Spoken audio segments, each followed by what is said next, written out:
하나님 말씀 읽겠습니다. 에스더서 6장입니다. 구약성경 755쪽.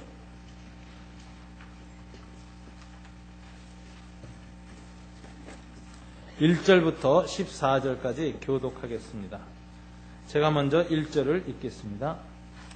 그날 밤에 왕이 잠이 오지 아니하므로 명령하여 역대 일기를 가져다가 자기 앞에서 읽히더니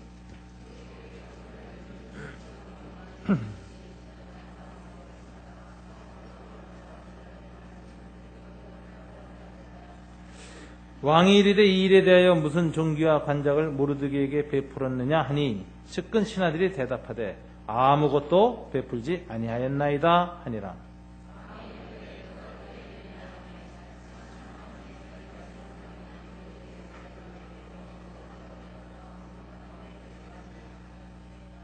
측근 신하들이 아뢰되 하만이 뜰에 섰나이다 하니 왕이 이르되 들어오게 하라 하니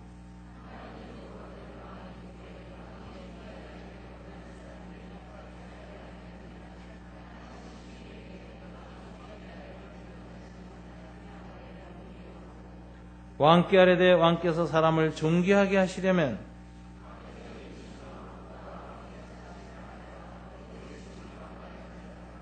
그 왕복과 말을 왕의 신하 중 가장 존귀한 자의 손에 맡겨서 왕이 존귀하게 하시기를 원하는 사람에게 옷을 입히고 말을 태워서 성중 거리로 다니며 그 앞에서 반포하여 이르기를 왕이 존귀하게 하기를 원하는 사람에게는 이같이 할 것이라 하게 하소서 하니라.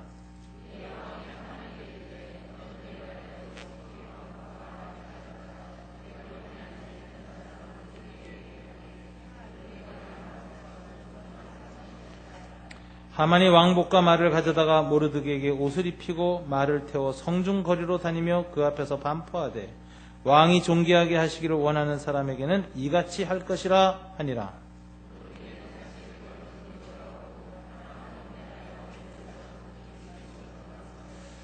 자기가 당한 모든 일을 그의 아내 세레스와 모든 친구에게 말하며 그중 지혜로운 자와 그의 아내 세레스가 이르되 모르드게가 과연 유다 사람의 후손이면 당신이 그 앞에서 굴욕을 당하기 시작하였으니 능히 그를 이기지 못하고 분명히 그 앞에 엎드러지리이다. 아직 말이 그치지 아니하여서 왕의 내시들이 이르러 하만을 데리고 에스더가 베푼 잔치에 빨리 나아가니라. 아멘. 기도하겠습니다. 하나님 아버지 감사합니다. 오늘 이 귀한 말씀 주셔서 저희들 마음속에 주님 앞에 말씀을 통하여 우리가 은혜 받고 헌신할 수 있도록 도와주시기를 원합니다. 우리의 삶과 우리의 기도와 우리의 공동체가 말씀으로 빚어진 거룩한 것이 될 수 있도록 주님 축복해 주시옵소서. 예수님 이름으로 기도드립니다. 아멘. 오늘 읽은 에스더서 6장은 에스더서의 가장 중심되는 부분입니다. 이 에스더서는 앞에 그 에스더의 도표를 보면 알겠지만 8개의 잔치라고 하는 문학적 구조를 갖고 있습니다. 근데 8개의 잔치가 마치 양파가 이렇게 싸고 있는 것 같습니다. 그래서 첫 번째 2개의 잔치가 나오는데 아하스르 왕이 자기 나라의 귀족들을 위한 잔치, 도성에 있는 수산 사람들을 위한 잔치를 2번 앞에서 1장에서 연달아 베풉니다. 그런데 이 에스더서 맨 마지막 장에 보면 연달아 또 2번의 잔치가 나오는데 왕의 베푼 잔치와 비슷하게 전국에 있는 유대인들의 불임절 잔치가 나오고 두 번째는 수산이라는 도성에 사는 유대인들의 둘째 잔치가 나와요. 그러니까 그 왕의 잔치하고 구조가 유사하죠? 근데 이게 앞뒤로 딱 싸우고 있습니다. 그래서 양파의 첫 번째 껍질입니다. 두 번째 껍질은 3번과 6번입니다. 에스더 왕후 즉위식을 위한 잔치, 이게 나옵니다. 하나님이 이제 역사하기 시작하는 거죠. 그 다음에 6번 보면 모르드게가 제상으로 등극하는 잔치가 또 나와요. 이게 이제 양파의 두 번째 껍질입니다. 이제 세 번째 껍질이 있는데 4번과 5번입니다. 요거는 에스더가 자기 그 왕후 궁전의 후원에서 사사롭게 여는 개인 잔치인데 하객은 딱 2사람이에요. 왕과 제상 하만만 2번에 걸쳐서 초청합니다. 그래서 에스더의 첫 번째 잔치, 두 번째 잔치. 이게 또 세 번째 양파 안입니다. 그리고 그 안에 핵심이 들어있어요. 핵심이 뭐냐? 6장입니다. 6장. 오늘 본문. 근데 6장의 내용은 딱 하나입니다. 왕의 불면증에 관한 이야기입니다. 하나님이 하나님의 일을 이루어 가는데 사람들의 불면증을 사용하신다 하는 걸 우리가 좀 기억하셔야 될 것입니다. 혹시 불면증에 시달리시는 분 계세요? 하나님께 잘 사용받기를 바랍니다. 6장 1절에 보면 이렇게 돼 있어요. 그날 밤에 왕이 잠이 오지 아니하므로 이렇게 돼 있습니다. 이 그날 밤에가 어느 날 밤인가? 하만이 그 앞에 5장에 보면은 왕후 에스더의 개인 초청을 받았거든요. 왕과 딱 자기만 초청받았습니다. 그래서 먹고 돌아오면서 얼마나 기분이 좋았는지 몰라요. 내가 왕과 동등한 대접을 받았다. 왕으로부터 존귀 여김을 받았다. 기분이 좋아서 돌아오는데 기분을 확 잡치게 하는 놈이 하나 있었습니다. 누구였는가? 성문 앞에 모르드게라는 그놈이 앉아있는데 이게 교만하게 지금 죽을 판이 생겨가지고 베옷을 입고 머리를 재로 뒤집어 쓰고 부복하고 엎드리고 있으면서도 하만이 지나가는데 예전하고 똑같이 눈길 하나 주지 않고 꼿꼿하게 앉아있는 거예요. 하만이 기분이 좋았다가 모르드게를 보는 순간에 급전직하 마음이 싹 사그러들면서 분노가 치솟아 오릅니다. 너무 이게 자기중심적인 사람은 특징이 뭐냐면은 자기가 원하는 것이 이루어졌을 때는 천사처럼 웃고 뭐 하나가 결핍될 때는 악마처럼 분노하는 극단적인 정서를 갖고 있습니다. 대체로. 그래서 왕이라든가 통치자들이 성격이 극단적인 것을 알 수 있어요. 독재자들의 특징이 뭡니까? 이 성격의 극단, 감정의 기복이 아주 심하죠. 하만도 아주 그런 인간이었어요. 그래서 그냥 분노 차가지고 집에 돌아와가지고 부인과 친구한테 그 얘기를 했더니 부인과 친구가 뭐라고 말했습니까? 5장 14절에 보면은 집안에 50규빗 되는 나무를 세우시오. 그러는 거예요. 그리고 그 나무에다가 모르드게의 목을 매답시다. 이런 거예요. 이 50규빗이면 한 규빗이라는 게 고대의 중근동의 그 길이를 재는 단위인데 이 팔꿈치에서부터 손끝까지입니다. 이 사람마다 이 크기가 차이가 있는데 중근동 사람들의 평균치가 46cm예요. 50규빗이면 23m입니다. 23m면 지금 이 빌딩의 6층 정도, 이제 7층 되는 높이의 빌딩입니다. 오늘날처럼 고층 건물이 많은 도시에는 50규빗 뭐 눈에도 안 보이지만 고대 그 페르시아의 도시들이 단층집 아니면은 2층 집인데 거기에 하만의 집 마당에서 갑자기 50규빗 23m짜리 나무가 높이 올라섰으니 온 도성 사람들이 쳐다보는 겁니다. 저게 도대체 뭐냐? 왜 저걸 매달았을까? 하만의 집에 다 쳐다보면서 수근수근거리는 그런 볼거리가 되었는데 하만이 이 밤에 이걸 세우면서 마음이 좀 풀어진 거죠. 그래, 내일 아침엔 이 나무에다 저놈을 떨자. 그래서 딱 결심하는데 아마 하만은 그 밤에 내일 모르드게 목 매달아서 올려놓을 생각하니까 흥분이 돼서 잠이 안 왔을 거예요. 또 모르드게 잠이 안 왔을 겁니다. 왕의 조선은 떨어졌지 자기와 자기 민족은 다 진멸당하게 생겼지. 성문 앞에서 부복하고 베옷을 입고 죄를 뒤집어 쓰고 잠이 오겠습니까? 그래서 사실상은 이 두 사람이 잠이 안 와야 되는데 오늘 6장 1절에 보면 엉뚱하게 누가 잠이 안 와요? 왕이 갑자기 잠이 안 오는 거예요. 왕이. 이게 난데없는 일이죠. 갑자기 잠이 안 와요. 이 왕이 잠이 안 오는 이 일이 굉장히 하나님이 역사하신 일이라는 거죠. 이 히브리 원문에 보면은 이 본문은 한국말하고 굉장히 비슷해요. 그날 밤에 왕에게서 잠이 달아왔다. 주어가 잠이에요. 잠이 그냥 휙 떠났다는 거예요. 갑자기. 그런데 이 잠이 달아난 이 사건을 번역한 유대인들의 성경이 있는데 원래 구약 성경이 전부 히브리어로 돼 있었잖아요. BC 6세기에 나라 망하고 나서 그리스 세계로 흩어져 살던 유대인들이 이제 모국어가 조금씩 잊혀져 가고 오히려 헬라어, 그리스어를 사용하는 게 더 편한 유대인들이 전 세계에 많이 생겼습니다. 즉 지중해 연안 그리스 문명권에 사는 흩어진 유대인들은 성경을 그리스어로 번역하길 원했어요. 그래서 유명한 유대인 학자 70명이 알렉산드리아라는 북아프리카의 유명한 고대 도시에 모여서 구약 성경을 전부 그리스어로 번역하는 일을 시작했는데 이게 예수님 오시기 200년 전에 한 일입니다. 그래서 이것을 70인이 번역했다. 그래서 70인역이라 그래요. 근데 70인역은 유대 학자들이 번역하면서 때로는 원문을 그대로 번역하지 않고 의미를 담아서 번역을 했어요. 근데 70인역의 오늘 본문에 보면 어떻게 번역을 했는가? 이렇게 번역을 해놨습니다. 그날 밤에 하나님께서 왕에게서 잠을 빼앗아갔다라고 번역했어요. 주어가 잠이 달아났다가 아니라 하나님께서 잠을 빼앗았다 이렇게 되어 있어요. 그러니까 이건 신학적 해석이죠. 유대인들은 이 아수에르 왕이 갑자기 불면증 걸린 것이 우연한 사건이 아니라 누가 일으킨 사건이라고 해석한 겁니까? 하나님이 일으킨 사건이다.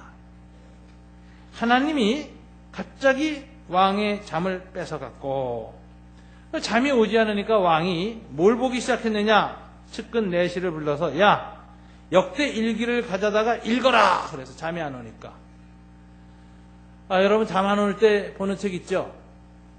어떤 분은 성경만 보면 잠이 아주 잘 온다는 분이 계십니다. 자기 전에 꼭 성경 보는 거룩한 분이 계시는데 성경보다 잠을 자면서 잠을 푹 자니까 여호와께서 그 사랑하시는 자에게 잠을 주시는도다. 그래서 내가 자기 전에 성경 보니까 하나님 나를 사랑하셔서 잠을 주신다. 그래서 성경 보는 분이 있다는 얘기가 있습니다. 하여튼 이 어떤 책은 잠이 오는 책이 있는데 이 아수에르는 뭘 읽기로 했으면 잠이 안 오는 판이니까 에라 왕중일기, 우리 조선왕조실록 같은 그런 왕중 역대 기록을 읽게 했습니다. 근데 이 기록을 읽는데 이상한 일이 생겨요. 우연히 어디를 읽게 됐느냐면 그 속에 기록하기를 2절에 보니까 과거에 모르드게가 아수에르 왕 암살 음모를 미리 막았던 사건을 읽게 된 것입니다. 문을 지키던 왕의 두 넷이 빅다나와 데레스가 아수에르 왕을 암살하려는 음모를 모르드게가 고발하였다 하는지라. 아수에르 왕이 암살되려고 했던 사건을 모르드게가 막았다는 내용을 읽게 됐습니다. 이것이 참 우연히 일어난 일이죠. 여러분 이 하나님께서 정말 사람들의 역사에 개입하실 때 두 가지 방식으로 개입하십니다. 첫째는 직접적인 방식인데 어떻게 개입하시느냐? 기적과 이사로 개입하세요. 출애굽기에 보면 하나님께서 애굽에서 10가지 재앙, 기적을 막 일으키시면서 이스라엘을 해방시키셨죠. 홍해 건널 때 홍해를 쫙 갈라놓으셨죠. 광해로 나오니까 반석이 갈라지고 물이 쏟아져 나왔죠. 하늘이 갈라지고 메추라기와 만나가 떨어졌습니다. 시내산에 갔을 때는 하늘에서 하나님 임재가 천둥 번개와 이 땅을 진동시키는 거대한 지진 가운데 임재하셔가지고 이스라엘 백성이 벌벌 떨었습니다. 그 다음에 전쟁에서 가나안 땅에 들어갈지까지 얼마나 하나님이 앞서서 불기둥 구름기둥으로 인도하면서 기적과 이사를 나타냈는지 적들이 보고 덜덜덜덜 떨었어요. 이게 하나님이 역사에 개입하는 방식인데 직접적인 개입 방식입니다. 기적과 표적. 오늘날에도 이런 식으로 하나님의 도우심을 겪는 분들이 많죠. 그래서 이런 분들이 암이 순식간에 나왔다, 뭐가 했다, 기적과 표적을 다 얘기하면 사람들이 하나님이 우리 가운데 살아계시다 하고 막 할렐루야 하고 막 마음이 뜨거워집니다. 이게 하나님의 직접적인 개입의 방식인데 하나님이 과연 항상 이렇게 직접적으로 개입하시는가? 그렇진 않아요. 소위 하나님의 부재라고 하는 시간이 있습니다. 하나님이 안 계신 것처럼 계시는 거예요. 근데 이거 하나님이 안 계시는 것이 아니라 하나님이 임재하시는데 임재하시는 방식이 좀 바뀌는 겁니다. 이걸 간접적인 개입이라고 합니다. 간접적인 개입. 어떻게 개입하시는가? 하나님께서 이제는 무대 전면에 주인공으로 나서지 않는다라는 거예요. 출애굽기나 이런 때는 그렇게 주인공으로 나타나셔서 직접 이적을 행하시던 그 하나님이 갑자기 무대 뒤로 딱 사라지셔서 인간들의 역사의 무대의 전면에 도태 나타나질 않았어요. 이 에스더서 같은 게가 대표적인 건데, 에스더서에는 하나님이라는 단어가 한 번도 안 나오는 책이에요. 에스더서에는 여호와라는 단어가 한 번도 안 나옵니다. 에스더서에는 어떤 종교적인 행동을 한 유대인들의 모습이 안 나와요. 금식했다 그러는데 그것도 금식이라고만 표현되어 있지 금식 기도라는 말은 없어요. 그래서 에스더서는 하나님이 페르시아 왕궁에 전혀 개입하지 아니하는 것 같은 상황에서 일어난 사건입니다. 소위 하나님의 부재의 때에 일어난 사건이죠. 그럼 하나님의 부재라는 말이 하나님이 도통 안 계시다는 뜻인가? 그게 아니라 하나님이 직접적인 방식으로 임하시지 아니할 때 사람들은 마치 신이 없는 것처럼 여긴다는 거예요. 그렇게 느껴진다는 거예요. 그래서 그걸 하나님의 부재라 그러는데, 하나님의 부재하실 때 어떻게 하나님은 자기를 드러내시는가 보니까 엘리야 때 하나님이 말씀하시기를 내가 이제부터는 정말 불 가운데에서도 임재하지 않겠다. 지진 가운데도 임재하지 않겠다. 바위를 부수는 큰 태풍 가운데도 임재하지 않겠다 그러세요. 그래서 기적과 이사로 하나님이 자기를 드러내지 않겠다 이렇게 하시고, 다만 엘리야한테 세미한 음성 가운데 임재하겠다 그래요. 하나님의 임재가 기적과 표적 가운데 있지 않고 세미한 음성으로 임재하신다라는 거예요. 이게 무슨 얘기냐면은 하나님이 무대 전면에서 주연 배우를 하던 시대는 끝났다라는 거예요. 이제 하나님은 주연 배우를 안 하신다. 모든 인간들이 바라보고 놀라게 하는 그런 역할을 이제 안 하신다. 하나님은 숨어 계시겠다. 그래서 무대 뒤로 가셔서 무대 감독이 되신 거예요. 그래서 앞에 맨 나서 움직이는 건 인간들끼리, 인간의 왕들, 뭐 지도자들, 지혜로운 사람들, 권력 있는 사람들, 이런 사람들이 전쟁하고 음모 꾸미고 막 엎치락뒤치락 하는 일만 나타나지 하나님은 안 나와요. 안 나타나. 그런데 이 하나님이 무대 감독이시기 때문에 그 되어질 일들을 미리미리 다 시나리오를 쓰시고 해야 할 말까지 다 미리미리 알려주시는 거예요. 그래서 그 말대로 배우들이 움직이는 겁니다. 그러니까 무대만 바라보고 있으면 신이 없는 것 같은데, 이런 하나님의 부재의 상황에서 신의 존재를 어떻게 알 수 있느냐? 단 하나, 그 세미한 무대 뒤에서 하는 감독의 소리, 세미한 음성을 듣는 사람은 깨닫는 거예요. 야, 하나님이 이렇게 선지자를 통해서 세미한 음성을 주셨는데 그 후에 역사의 무대에 진행되는 일을 되는 걸 보니까 하나님 말씀대로 진행되더라 이거죠. 야, 하나님이 무대에만 안 나타나셨지 여전히 무대 뒤에서 이 세상을 다스리시는구나. 여전히 하나님은 왕이시구나. 역사의 주인이시구나. 이걸 깨닫게 되는 거예요. 그래서 선지자가 전한 말을 세미한 음성을 마음에 새겨두고 큰 소리로 듣는 사람들은 신앙이 자라고 하나님의 존재에 대한 깨달음이 오지만, 그 말씀을 못 받는 사람은 하나님에 대한 존재의식이 점점 사라지는 거예요. 하나님 안 계신 것 같은 거예요. 인간들의 권력과 인간들의 지혜만 난무하는 것처럼 여기게 된 거예요. 그래서 점점 신앙이 사라지는 거고 신은 없는 거 아닌가, 이런 생각이 드는 거예요.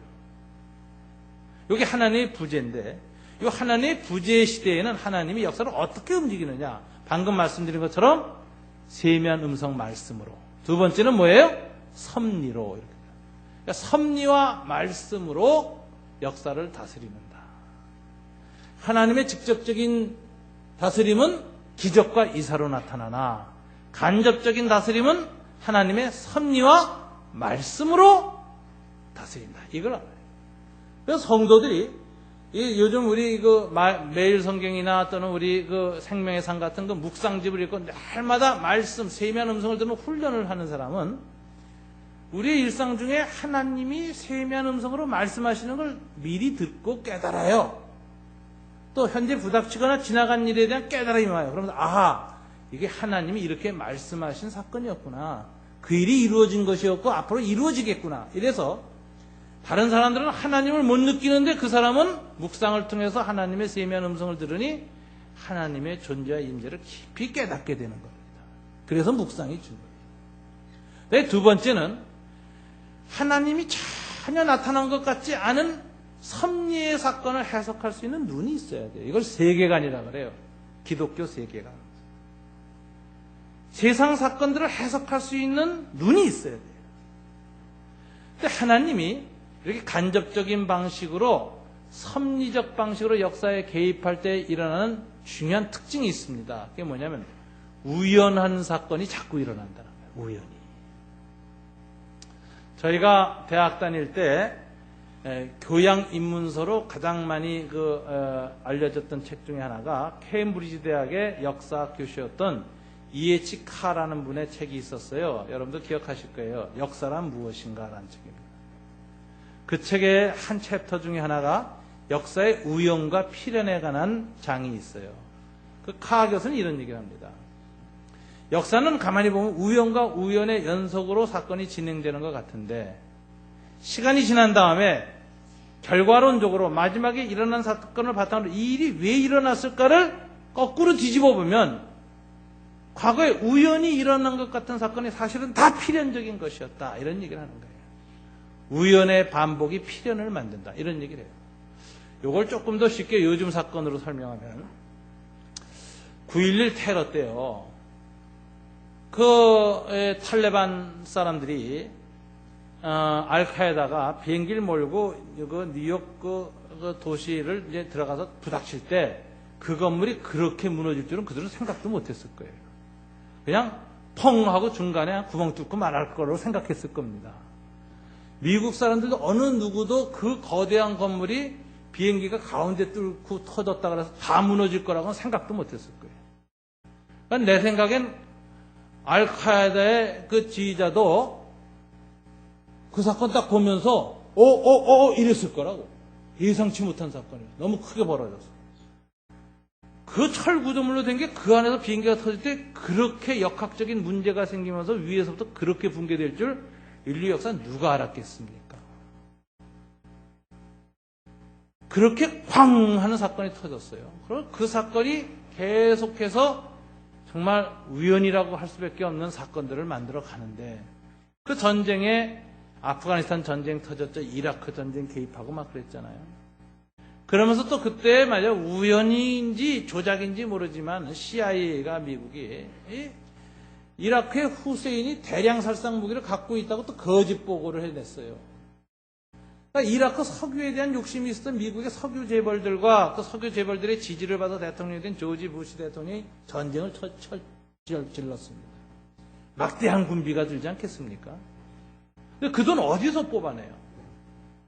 그래서 미국 경기를 붐업시켜야 되는 상황이 들어왔어요.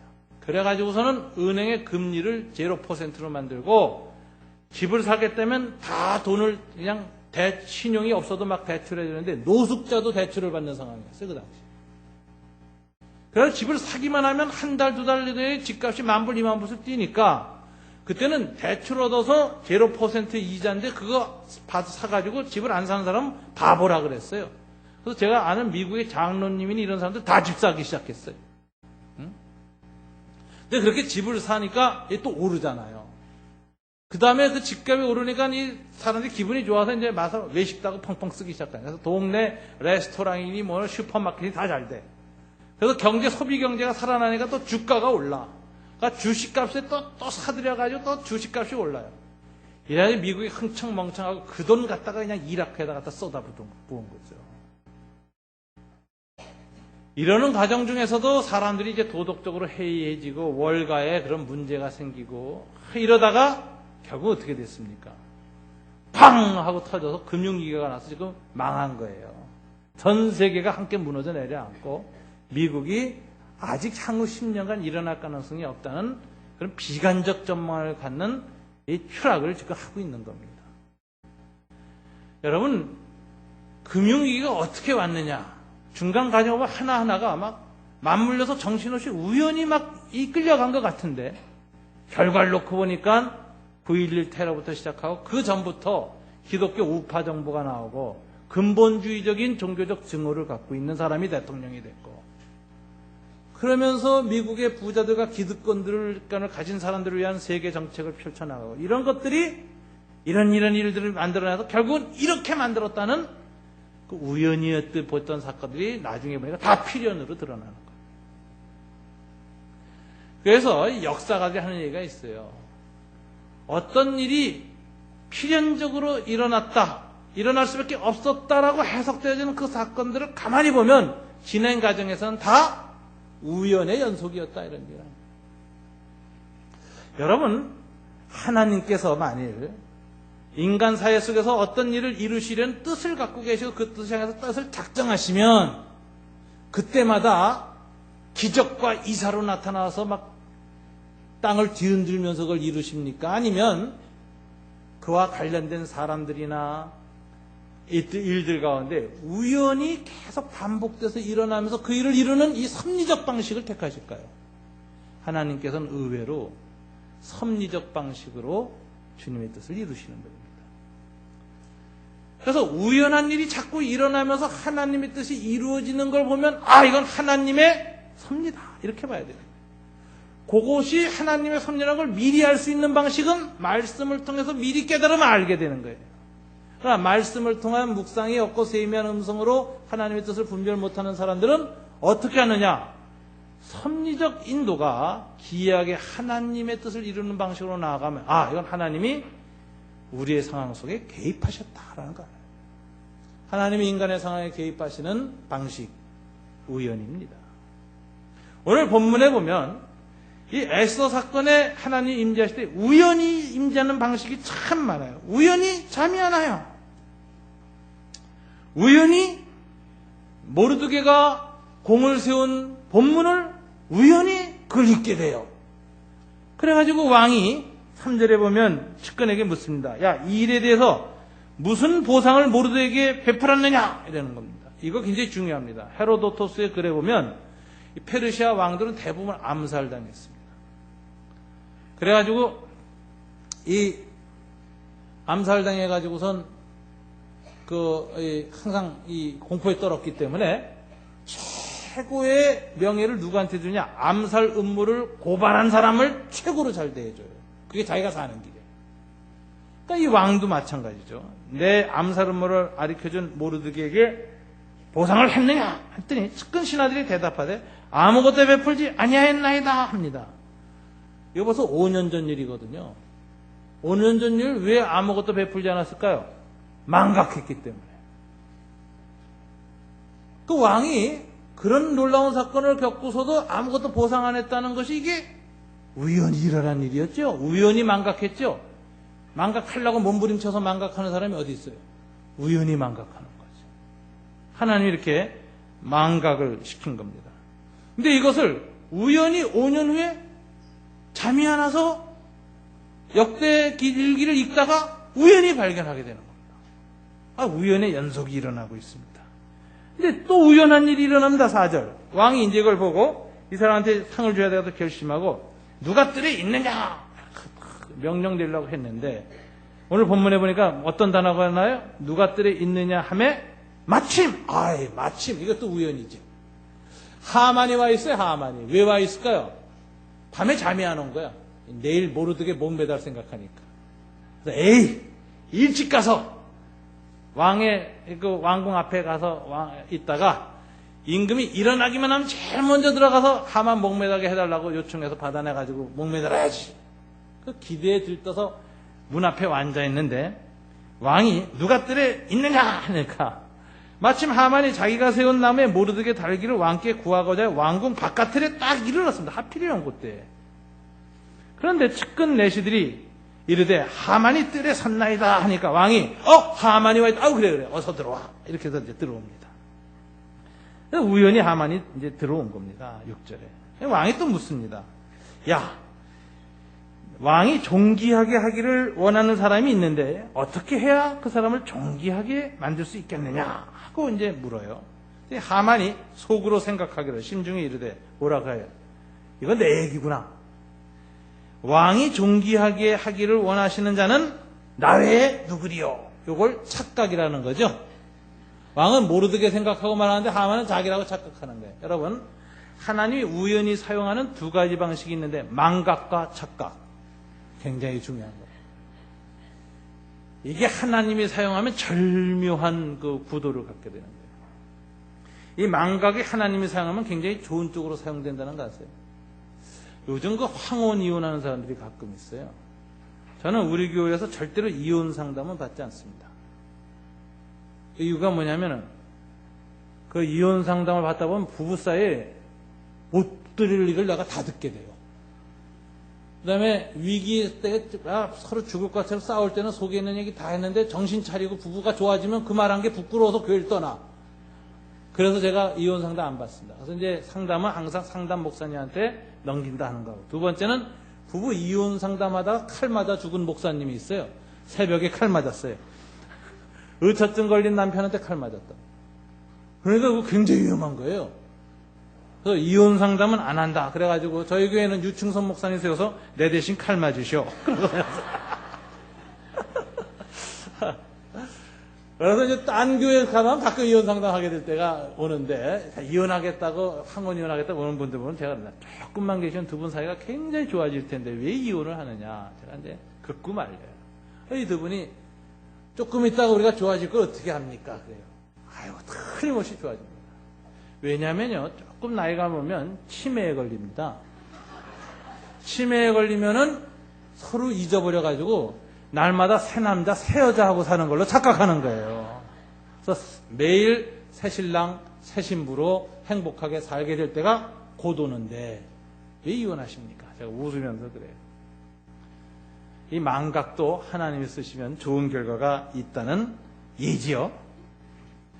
이 하나님이 왕에게 망각을 줬고 하만에게는 뭘 줬어요? 착각을 줬습니다. 이 망각과 착각이 절묘하게 이 결합돼 가지고 무슨 일이 생기느냐? 하만이 이렇게 말해요.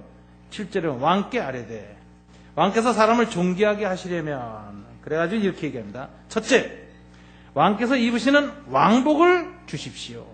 두 번째, 왕께서 타시는 말을 주십시오.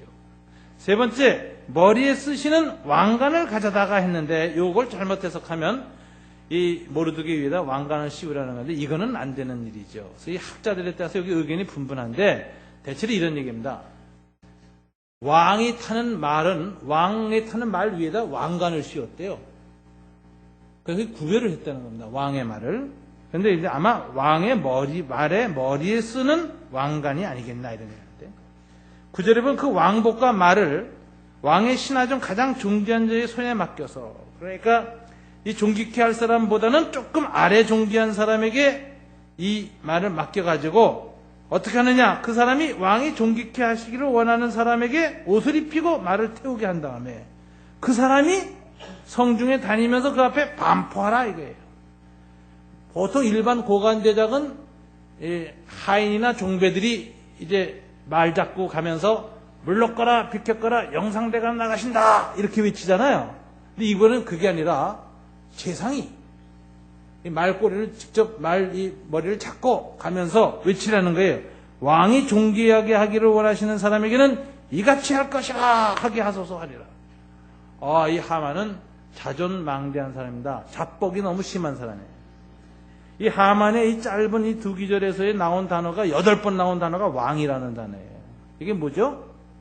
이 사람 마음속에는 근본적으로 왕이 되고 싶은 마음이 이렇게 나타나는 거예요. 아주 교만하고 자존망대한 사람이죠.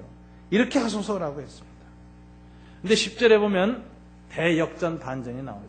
하만은 내가 잘못 들었나? 이게 꿈인가? 생신가? 내가 모르드게 목매달라고 밤새도록 잠을 설치다 지금 내가 이게 꿈꾸는 거지? 이렇게 생길 만큼 아주 당황스러운 급작스러운 하나님의 대반격이 시작되는 거예요. 10절 이 왕이 하만에게 이르되 너는 네 말대로 속히 왕복과 말을 가져다가 누구에게? 대궐문에 앉은 유다 사람 모르드게에게 행하되 물은 네가 말한 것에서 조금도 빠짐이 없이 하라. 이건 청천벽력입니다. 하만은 갑자기 혼돈에 빠집니다. 이게 도대체 무슨 소린가? 모르드게 목매달아 죽이려고 들어왔는데 갑자기 모르드게를 내가 옷을 입히고 말에 태우고 내가 끌고 다니면서 존귀한 사람이라고 외쳐야 되게 됐으니 이게 도대체 어쩐 일인가? 정신이 없습니다. 11절 하만은 왕복과 말을 가져다가 모르드게에게 옷을 입히고 말을 태워 성중 거리로 다니며 그 앞에서 반포하되 왕이 존귀하게 하시기를 원하는 사람에게는 이같이 할 것이니라 하고 있었습니다. 대역전이 시작된 거죠. 하나님은 연인 우연과 우연, 섭리, 하나님의 섭리가 망각과 착각의 교차 속에서 나타나면서 이 하만이 전혀 알지 못하게 뒤집어 엎는 겁니다. 왜 하나님 우연의 연속으로 하나님의 일을 이루시고 망각과 착각을 통해서 하나님의 섭리를 이루실까요? 이렇게 해야 못 알아채니까. 하나님이 망하게 하려는 사람에게는 항상 이런 착각을 일으킨다는 거 아세요? 저는 사업하다 망하는 사람들 많이 봤는데 망하는 사람들 한결같이 있습니다. 이번 한 번만 돈 갖다 쏟으면 틀림없이 산다. 그리고 처갓집 돈 다 끌어들이고 장인 망치고 부모 연금 노후 재산 다 끌어놓고 집 팔아놓고 그래서 자기와 자기 주변에 있는 모든 사람을 끌고 블랙홀로 들어가는 거예요. 근데 이 사람들 한결같이 착각이 있고 확신이 있습니다. 이번만 돈 되면 된다. 남편이 돈 꼬라 그러면 절대로 빌려다 주지 마세요. 부인한테 돈 빌려다가 사업하는 사람은 사업할 자격이 없는 사람입니다. 그리고 여자들은 항상 무슨 생각하냐, 남편이 장사를 하면요 그 남긴 돈을 절대로 100% 재투자하지 못하게 하세요. 남자들은 항상 사업 벌리고 키우는 게 꿈이에요. 그게 아시잖아요. 더 큰 기업, 더 큰 매출, 더 큰 이익 얻으려고 해서 항상 이익이 생기면 100% 재투자하려고 해요. 그런 남자는 꼭 망해요. 꽝 터지면 아무것도 없어요. 그랬더니 사업하는 여자는 어떻게 해야 되냐면 부인은 남편이 돈을 벌면 3분의 1 이익 남은 건 무조건 챙겨야 돼. 그걸 따로 주머니 차세요. 남편이 그 절대로 재투자 못하게 해요. 이거는 가족 지분이다. 당신 못 건드려. 그래서 차곡차곡 두고 남편이 부도나고 망해도 절대로 이 돈은 안 쓴다는 원칙을 가지세요. 그러면 본인이 돈을 빌리러 다니다 뭐 하다가 해가지고 사전 친구 돈이고 뭐고 뭐 다 해가지고 꽝 망해서 나가 떨어지면은요 아무도 안 도와줘요 그 사람. 나중에 누가 도와주는지 아세요? 뒷주머니 쳤던 부인이 사업자금 다시 대줘요. 정신 차린 것 같으면 다 정리됩니다. 그러니까 사업을 하는 남편을 둔 여자들은 절대로 남편이 그 돈을 100% 재투자하지 못하도록 처음부터 약속받고 빼야 돼. 이혼할 각오하고 빼세요. 그러자는 남편 못 살려요. 위기 대처를 못해요. 리스크 관리해야 돼요. 제가 수많은 사업하는 남자들 그 가족을 보고 나서 내린 결론이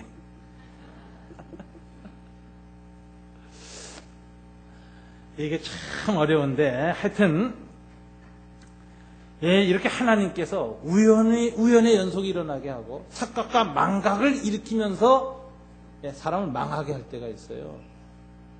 왜 그러냐? 악인은 하나님을 의지하지 않는 자는 자기 우상 숭배를 하는 자는 자기 힘과 자기 능력을 지나치게 믿는 사람 하나님이 무너뜨려야 되는데 눈치채지 못하게 하려고 우연의 우연을 착각과 망각을 섞어서 무너뜨려 버려요.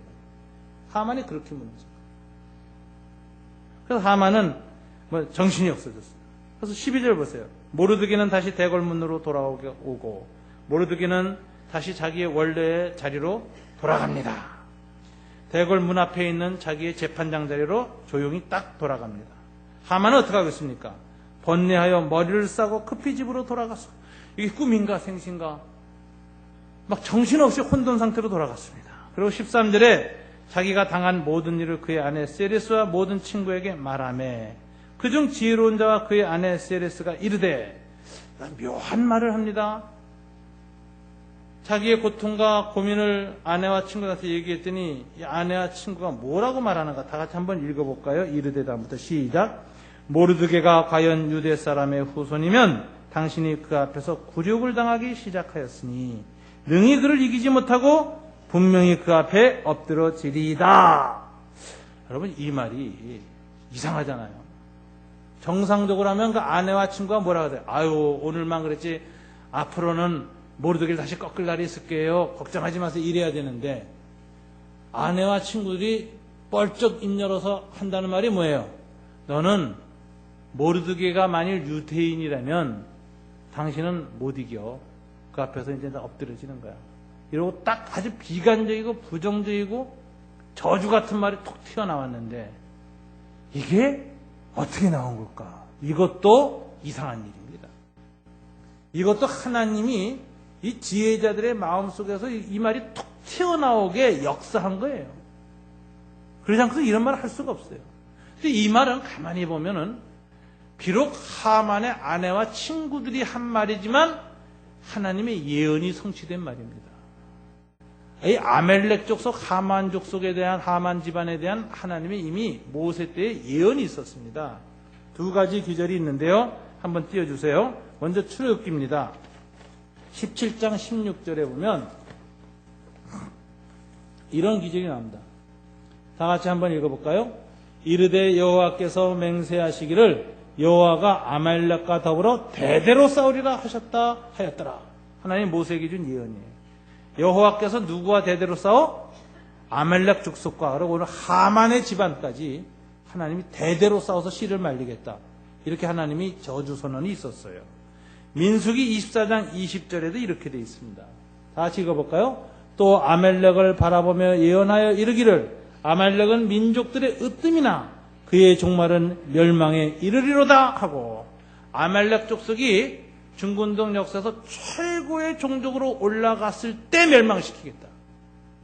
이미 모세한테 이렇게 예언을 했거든요. 모세가.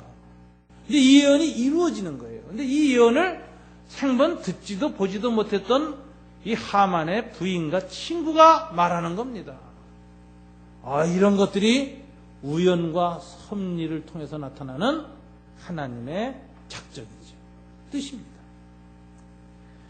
자, 이 말을 하고 났는데 14절에 보면 이런 내용이 납니다. 다 같이 읽어볼까요?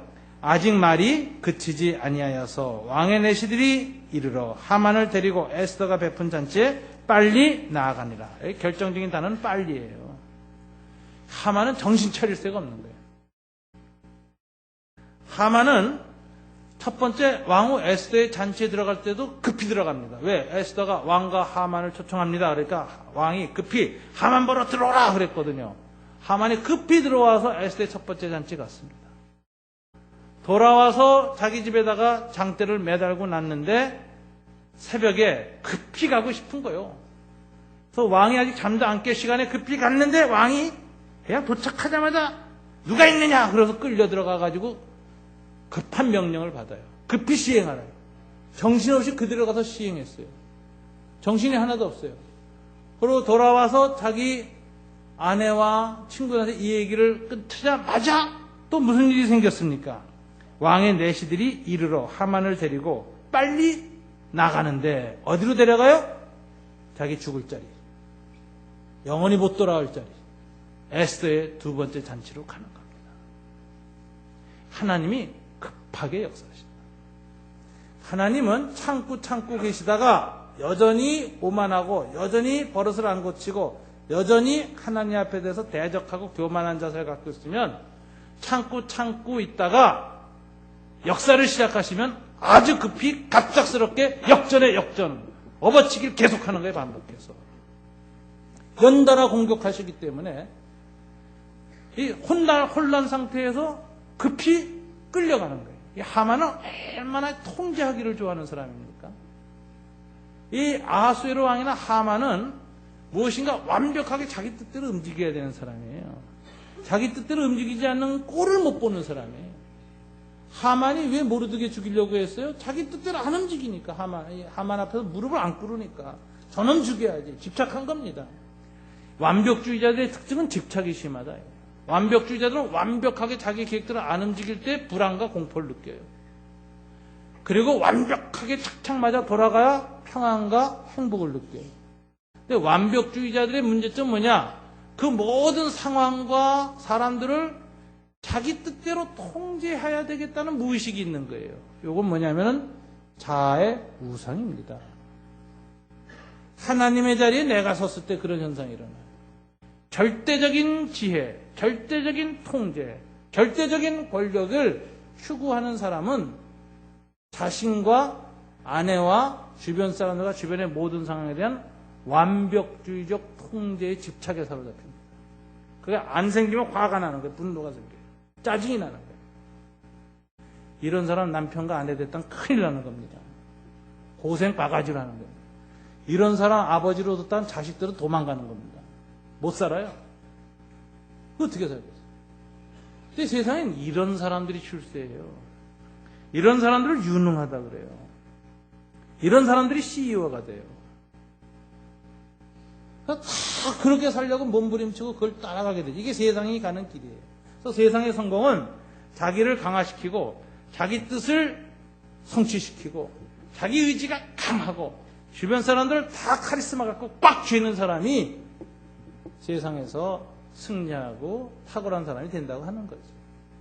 예수님은 거꾸로 얘기합니다. 그건 세상의 길이다. 십자가의 길은 자기를 부인하고 자기 자아를 십자가에 못 박고 나보다 남을 낮게 여기고 자기 상대화를 계속하는 사람, 이런 사람이 하나님의 뜻을 이룬다. 자아실현에 있어서 세상의 길은 항상 자기 강화를 통해서 자아실현하라는 거예요.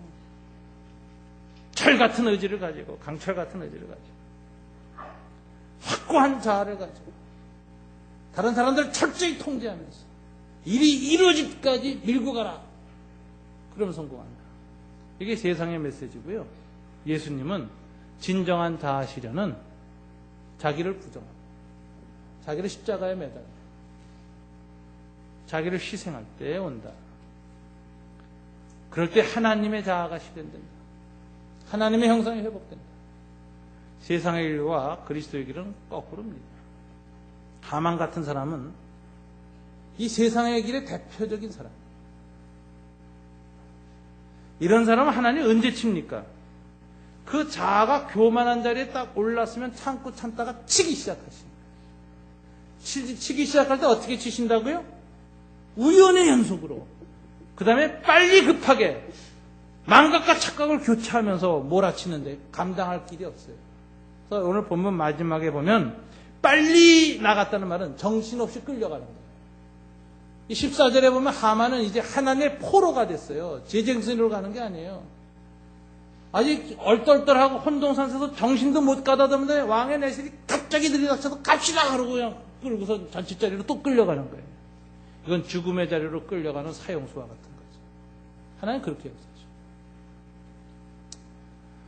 A.M. 헌터라는 분이 이런 얘기를 했어요.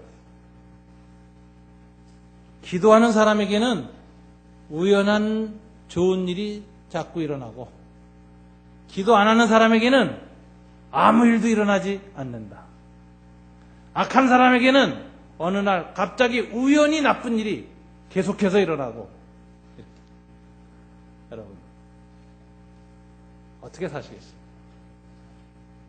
하나님이 섭리하시는 이 세속사회 속에서 비종교화된 사회 속에서 비종교화된 모습으로 살아가야 되는 저와 여러분, 세속사회에서 세속적인 모습으로 세속 사람들과 같은 방식으로 세상에서 살아가야 되는 여러분들에게 이 보이지 아니하시는 하나님, 비종교적인 방식으로 임재하시는 하나님, 우연과 섭리로 역사에 개입하시는 하나님이 여러분에게 개입하시면 이상하게 우연하게 좋은 일, 좋은 사람 자꾸 만나면서 일이 순적하게 풀리는 은총을 받는 것이요. 하나님이 대적하는 사람은 이상하게 안 되는 거예요. 만나는 것마다 나쁜 놈 사기꾼 만나는. 그리고서 인생은 바닥을 치고 무너지는 겁니다. 이게 하나님이 왕의 불면증, 잠 못 이루는 밤에 일어난 사건입니다. 이게 하나님이 세속사에서 역사하는 방식. 2011년 여러분들의 일상의 삶 속에 교회가 아닌 비종교화된 사회 속에서 비종교적 형태로 존재해야 되는 여러분들의 삶 속에 이 하나님의 거룩한 우연이 계속 일어나기를 주님 이름으로 축원합니다. 기도하겠습니다.